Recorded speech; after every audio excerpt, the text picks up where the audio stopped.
मी तुम्हाला दाव्याने सांगतो की अनस्टॉपेबल महाराष्ट्र, ज्या महाराष्ट्राला कोणी थांबवू शकणार नाही, असा महाराष्ट्र यापुढे आपल्याला पाहायला मिळेल.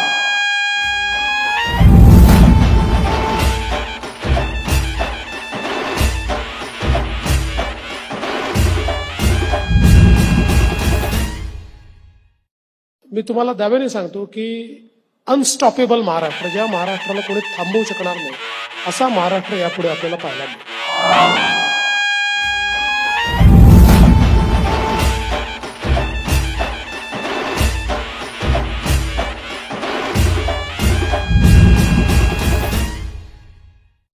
मी तुम्हाला दाव्याने सांगतो की अनस्टॉपेबल महाराष्ट्र, ज्या महाराष्ट्राला कोणी थांबवू शकणार नाही, असा महाराष्ट्र यापुढे आपल्याला पाहायला मिळेल.